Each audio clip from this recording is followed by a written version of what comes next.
ಎಲ್ರಿಗೂ ನಮಸ್ಕಾರ. Welcome back to my YouTube channel. ಇನ್ನು ಯಾರನ್ನ ಯೂಟ್ಯೂಬ್ ಚಾನಲ್ ಸಬ್ಸ್ಕ್ರೈಬ್ ಆಗಿಲ್ಲ, ಪ್ಲೀಸ್ ಸಬ್ಸ್ಕ್ರೈಬ್. ಸೊ ಬೆಳಗ್ಗೆ ಎದ್ದು ಇವತ್ತು ಫಾರ್ ಅ ಚೇಂಜ್ ನಾನು ಬ್ಲ್ಯಾಕ್ ಕಾಫಿ ತೊಗೊಳ್ತಾ ಇದ್ದೀನಿ. ತುಂಬ ಚಳಿ ಇತ್ತು, ವೆದರ್ ಅಂತೂ ಹೇಳಂಗೆ ಇಲ್ಲ.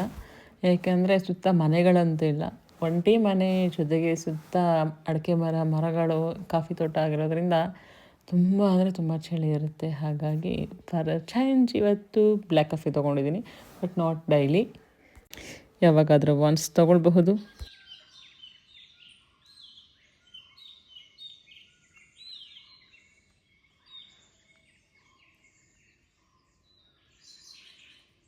ವೆದರ್ ಅಂತೂ ಚೆನ್ನಾಗಿದೆ, ಅಟ್ಮಾಸ್ಫಿಯರು ಚೆನ್ನಾಗಿದೆ, ಸುತ್ತಮುತ್ತ ಅಂತೂ ನೋಡೋಕ್ಕಂತೂ ಸಖತ್ತಾಗಿ ಪ್ಲೇಸ್ಗಳು ಇದ್ದಾವೆ.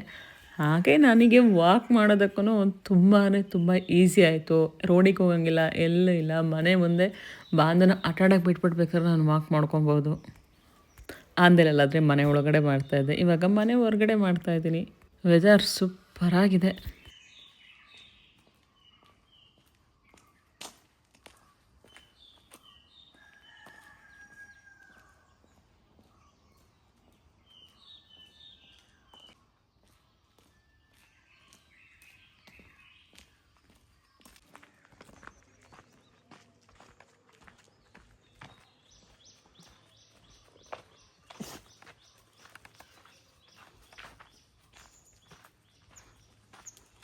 ನನ್ನ ಜೊತೆ ಜಿಮ್ಮಿ ಕೂಡ ವಾಕ್ ಬರ್ತಾ ಇದ್ದಾಳೆ. ಮನೆಯಿಂದ ಹೊರಗಡೆ ಹೋಗಿ ವಾಕ್ ಮಾಡೋಣ, ಸ್ವಲ್ಪ ಅಪ್ಪಿದೆ, ಅದು ಸ್ವಲ್ಪ ರೋಡಿಗೆ ಕನೆಕ್ಟ್ ಆಗೋ ತನಕ, ಅಲ್ಲಿ ತನಕ ಅಪ್ ಹೇರ್ ಬಂದರೆ ಸರಿಯಾಗುತ್ತೆ ಅಂತ ನಾನು ಹೊರಟೆ. ಏನಂದರೆ 7:30 ಆಗಿದೆ ಟೈಮು, ಬಟ್ ಟೈಮ್ ಆಗೋದೇ ಗೊತ್ತಾಗಲ್ಲ. ಬೆಳಿಗ್ಗೆ ಎದ್ದೇಳೋದೇ 7 ಗಂಟೆ ಆಗೋಗಿದೆ. ವೆದರ್ ಈ ಥರ ಇರೋದಕ್ಕೂ ಅದಕ್ಕೂ ಇನ್ನೂ ಸ್ವಲ್ಪ ಹೊತ್ತು ಮಲ್ಕೊಳ್ಳೋಣ ಅನಿಸುತ್ತೆ, ಬಟ್ ಏನು ಮಾಡೋಣ, ವಾಕ್ ಮಾಡಲೇಬೇಕಲ್ಲ. ವಾಕ್ ಬಿಟ್ಟಂತೂ ಇರೋಕ್ಕಾಗ್ತಾಯಿಲ್ಲ ಇವಾಗಂತೂ, ಬಟ್ ಸ್ವಲ್ಪ ಆದರೂ ವಾಕ್ ಮಾಡಲೇಬೇಕು ಅಂತ ಹೋಗ್ತಾ ಇದ್ದೀನಿ. ಅಷ್ಟರಲ್ಲಿ ಮೇಡಮ್ ಅವರು ಅಳು ಸೌಂಡ್ ಕೇಳಿಸ್ತು. Again return.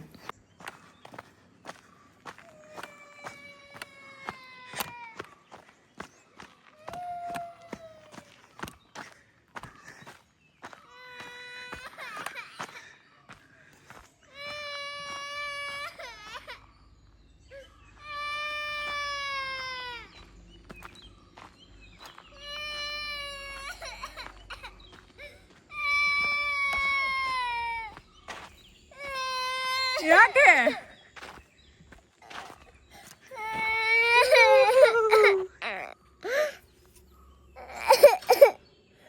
ಅವಳು ಮೇಲ್ಗಡೆಯಿಂದ ನೋಡಿಕೊಂಡು ಕೆಳಗಡೆ ಓಡಿ ಬಂದಿದ್ದಾಳೆ. ಇವನ್ ಅವ್ರ ಅಪ್ಪಂಗೂ ಗೊತ್ತಿಲ್ಲ ಅವಳು ಓಡಿ ಬಂದಿರೋದು. ನಾನು ಮೇಲೆ ಹೋಗಿ ನೀನು ಹೋಗಬೇಕು ರೋಡ್ ಹತ್ರ ಅನ್ನೋದಕ್ಕೆ ಸೌಂಡ್ ಕೇಳಿಸ್ತು. ಅಗೇನ್ ಅಲ್ಲಿಂದ ಓಡಿ ಬಂದಿದ್ದೆ ಆಯಿತು. ಅದಾದ ನಂತರ ಎಲ್ರಿಗೂ ತಿಂಡಿ ದೋಸೆ ಮಾಡಿಕೊಡ್ತಾಯಿದ್ದೀನಿ, ಮಸಾಲೆ ದೋಸೆ. ಏನಂದರೆ ನನಗೆ ಮಸಾಲೆ ದೋಸೆ ಎಲ್ಲ ಇಷ್ಟ ಅಲ್ಲ, ನಂಗೆ ಪ್ಲೇನ್ ದೋಸೆನೇ ಇಷ್ಟ. ಏನೋ ಗೊತ್ತಿಲ್ಲ, ಯಾವಾಗಲೂ ಅಷ್ಟೇ.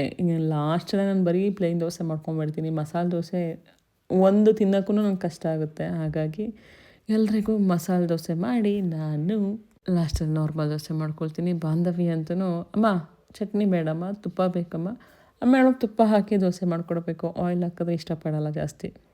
ಇನ್ನು ಮನೆ ಕ್ಲೀನ್ ಮಾಡಿ ಸೆಟಪ್ ಮಾಡೋದು ತುಂಬ ಇದೆ, ಒಂದೊಂದಾಗಿ ಮಾಡ್ಕೊಳ್ತಾ ಇದ್ದೀನಿ.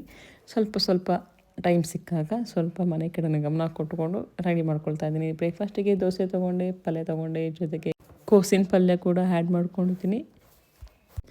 ನಾನು ಸ್ವಲ್ಪ ತುಪ್ಪ ಹಾಕ್ಕೊಂಡಿದ್ದೆ, ನಾನು ಹೇಳ್ತಾ ಇದ್ದೀನಿ, ಮೀನ್ಸ್ ನನ್ನ ಮೈದನ್ನ ಜೀವನಿಗೆ ಸಕ್ಕದಾಗಿ ಬಂದೈತೆ ದೋಸೆ ಅಂತಲೇ. ಲೈಕ್ ಹೋಟೆಲಲ್ಲಿ ಏನು ಟೇಸ್ಟ್ ಕೊಡ್ತಾರೆ ಅದೇ ಥರ ಬಂದಿದೆಯಲ್ಲ ಮಗನೇ, ಇದೇ ಥರ ಕೊಟ್ಟರೆ ಚೆನ್ನಾಗಿರುತ್ತಲ್ಲ ಬಂದ ಗೆಸ್ಟ್ಗಳಿಗೂ ಅಂತ. ಅದಕ್ಕೆ ಚೆನ್ನಾಗಿದೆ ಅಂತ ಅವನು ಹೇಳ್ತಾ ಇದ್ದ. ನಾನಂತೂ ಎಂಜಾಯ್ ಮಾಡ್ಕೊಂಡು ತಿಂತಾಯಿದ್ದೀನಿ. ತಿನ್ನೋದು 1-1.5 ದೋಸೆ ಆದ್ರೂ ನಂಗೆ ಹೊಟ್ಟೆ ತುಂಬುತ್ತೆ. ಯಾಕೆಂತಂದರೆ ನಾನು ಪೋರ್ಷನ್ ಕರೆಕ್ಟಾಗಿ ತೊಗೊಳೋದ್ರಿಂದ ನನಗೆ ಹಶ್ವಂತೂ ಬೇಗ ಆಗೋಲ್ಲ. ಹೇಳ್ತಾರೆ ಒಂದೇ ದೋಸೆ ಸಾಕು, ಹಶ್ವಾಗಲ್ವ ಬೇಗ ಅಂತ. ಬಟ್ ನಾನು ಒಂದೇ ದೋಸೆ ಅಂದರೂ ನನ್ನ ಪೋರ್ಷನ್ಗಳನ್ನಂತೂ ಕರೆಕ್ಟಾಗಿ ತೊಗೊಂಡಿರ್ತೀನಿ, ತಟ್ಟೆ ತುಂಬ ಇರುತ್ತೆ ನೋಡಿ. ಅದಾದಮೇಲೆ ನಾವೇನು ಮತ್ತೆ ಅವ್ರ ಮಾವ ಹೊರಗಡೆ ಹೋದ್ರು, ನಾನು ಜೀವನ್ ಪಾಪು 3 ಜನ. ಹಾಗಾಗಿ ಮೇಲೆ ಅವ್ರಿಬ್ರು ಟಿ ವಿ ನೋಡ್ತಾಯಿದ್ರು, ನಾನು ಅಲ್ಲೇ ಬಾಲ್ಕನಿಲಿ 2 ಚೇರ್ ಇಟ್ಬಿಟ್ಟು ಅಲ್ಲೇ ವಾಕ್ ಮಾಡ್ತಾಯಿದ್ದೀನಿ. ಸ್ಪೇಸ್ ಬೇಕು ಅಂತ ಏನಿಲ್ಲ, ಸಿಗೋ ಸ್ಪೇಸಲ್ಲೇ ಸ್ವಲ್ಪ ಅಡ್ಜಸ್ಟ್ ಮಾಡ್ಕೊಂಡು ವಾಕ್ ಮಾಡೋಕ್ಕೆ ಶುರು ಮಾಡಿತು ಅಂದರೆ ಖಂಡಿತ ರಿಸಲ್ಟ್ ಬರುತ್ತೆ. ಆ್ಯಕ್ಚುಲಿ ನಾನು ಪ್ರೋಟೀನ್ ಬಾರ್ ತೊಗೊಂಡೆ, ಬಟ್ ವಿಡಿಯೋ ಮಾಡೋದು ಮರ್ತಾಯಿತ್ತು. ಫೋನ್ ಚಾರ್ಜಿಗೆ ಹಾಕಿದ್ದೆ, ತಿಂದಾದ್ಮೇಲೆ ನೆನಪಾಯಿತು ವಿಡಿಯೋ ಮಾಡಲಿಲ್ಲ ಅಂತ. ಹಾಗಾಗಿ ಖಾಲಿ ಪೇಪರ್ ನಿಷ್ಕಾಲಿಕವಾಗಿ ವಿಡಿಯೋ ಮಾಡ್ತಾಯಿದ್ದೀನಿ. 1 ಪ್ರೋಟೀನ್ ಬಾರ್ ತೊಗೊಂಡೆ. ಅರೌಂಡ್ 180 ಕ್ಯಾಲರೀಸ್ ಇರುತ್ತೆ, 10 ಗ್ರಾಮ್ ಪ್ರೋಟೀನ್ ಇರುತ್ತೆ. ನನ್ನ ಮಗಳು ಏನೋ ಖಾಲಿ ಮಾಡ್ಕೊಂಡು ತೊಗೊಂಡ್ಬರ್ತಾ ಇದ್ದಾಳೆ. ಏನು ಕಂದ ಅದು ಹಣ್ಣು ಖಾಲಿ ಮಾಡಿದ್ರಾ? ಯಾವುದನ್ನ ಕೊಡಿಯಲ್ಲ.